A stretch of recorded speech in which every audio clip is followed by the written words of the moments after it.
Ayan, maaga pa lang may mga nagmamando naman eh. Yan sila, nagra-rides din yan.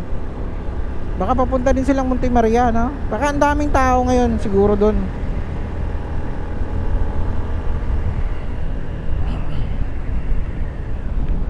Part pa rin pala ito ng Calamba. Part pa rin pala ng Calamba to.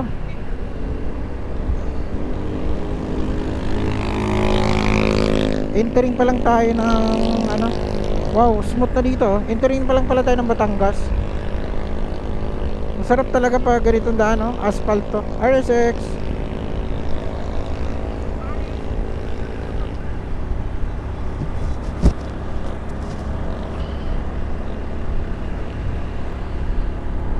Na-late kasi kami mga pare ko eh. Na-late kami kasi may inaantay pa. Pero okay lang, ganun talaga. Kasama talaga yan sa pagra-rides. Kaya pag nag-set kayo ng rides, advance kayo ng oras, kahit 30 minutes. Kunyari sabihin yung take off kayo for mga 3:30, nandun na kayo lahat sa meet up para pag 4, nandun na talaga lahat, no? Sagahan nyo pa. Kasama natin ngayon si Papi naka Honda Click version 3.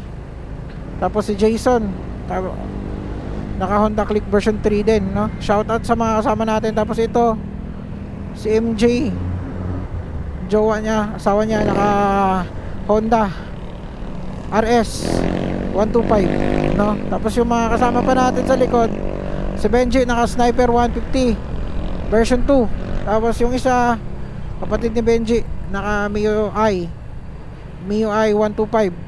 Tapos yung isa Mio Soul yata. May isa pang kasama si Papi, kaya kay Papi yan, kasama ni Papi. Ito kasama natin yan, Benji.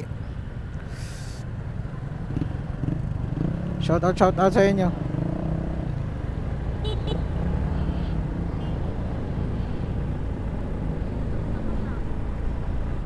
Nandun na si ano eh.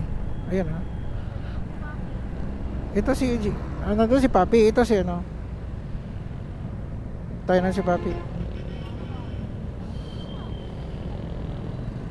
Tagalin kami hindi nakapag-rides kasi nga may problema kay Papi, no? Kasi nahuli si Papi dati, no?